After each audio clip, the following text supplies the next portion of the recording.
Welcome to topic 3 of CP0.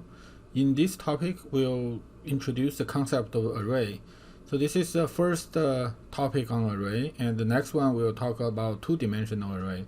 And then we'll deal with sorting, which also operates on array.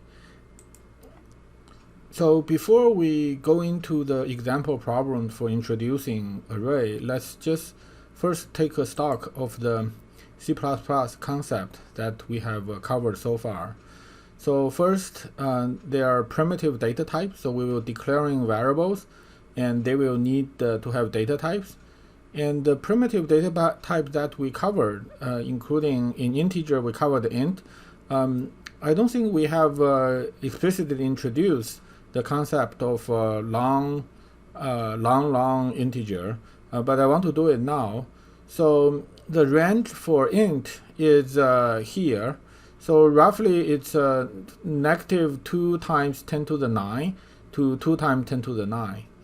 And the range for long is roughly square of that. It's a little bit bigger than, but that's close. It's a 10 to the, instead of 10 to the 9, it's 10 to the 18. Sorry, here is actually a typo.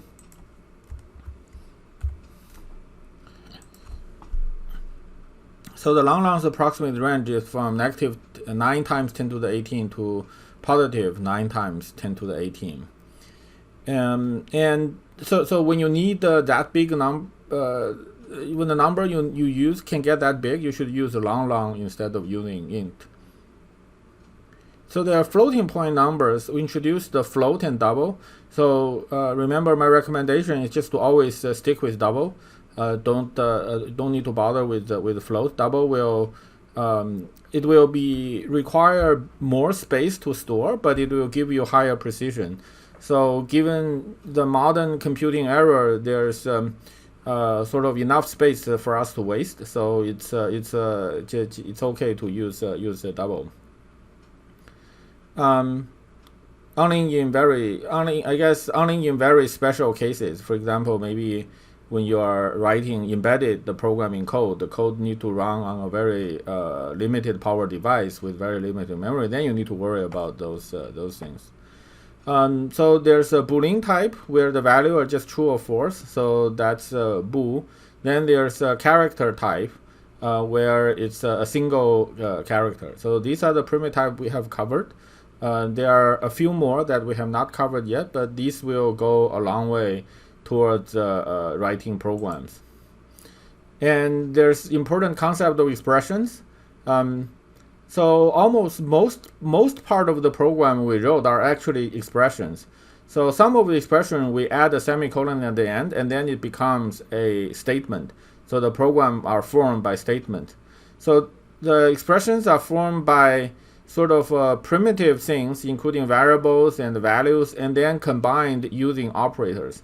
So we have arithmetic operator, plus, minus, multiplication and division, and then we have this increment and the decrement operator.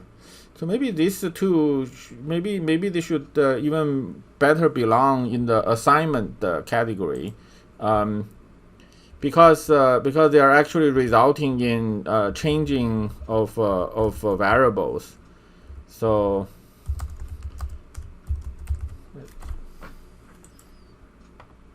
And then there are numerical comparison operators. So comparing two numerical expression, and then give us a Boolean value, give us true or false value. So less than, equal, greater than, equal, not equal, less than or equal to, greater than or equal to.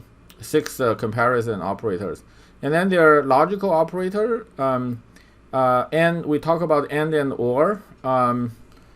Actually, I don't think I have introduced this XOR operator here. We will introduce that later because the concept, I think it's not needed now, and it's a little bit tricky. So then there's also negation. So and or negation logical operator. And then for assignment operators, we have assignment and then plus equal, minus equal, so plus minus minus. So plus is essentially plus equal 1. And minus can be with a minus equal 1. There's a little bit more sort of detail beyond that I think we have covered. Then we can also use parentheses in the expression so that the operator are applied in the right order. So my recommendation is to use a lot of parentheses. So don't assume too much which operator have higher precedence than others. So except that multiplication and division has higher precedence than plus and minus. Other than that, just don't assume too much. Just use the parentheses to make sure that the operator are applied in the order you intended. So I think it's a good habit.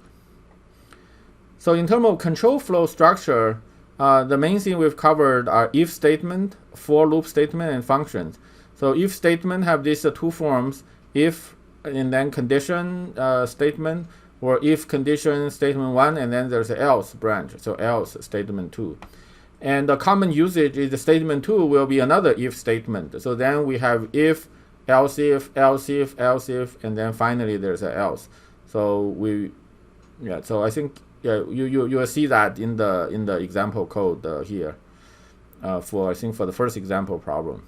We have for loop statement, so take the form of a for and then a statement execute in the beginning, the expression that is checked to determine whether we get out of the loop or continue stay in the loop, and then a statement that's executed every time the loop body execute, and then there's a statement for the body of the statement. So there are two other control flow keywords that can be used in a for loop. I don't remember clearly whether we have covered either or both of them. But when we so here I will just briefly introduce them, and when we actually use them, I will explain them in a little bit more detail. So continue is we'll skip the rest of the loop in this iteration. So if you execute within the for loop, you encounter continue statement, then you jump ahead, skip everything before the end of the loop, and jump to the end of the loop. And break will totally get out of the current loop. So these two allow us to change sort of the control flow means that which instruction are executed, which statement are executed. So these two will change the control flow. And we introduce the notion of functions. We can declare a function and then call that function. So functions are used when we when we need to repeat code or code that are very similar, we need to repeat them. We can declare a function and then just call that function instead of repeating the code.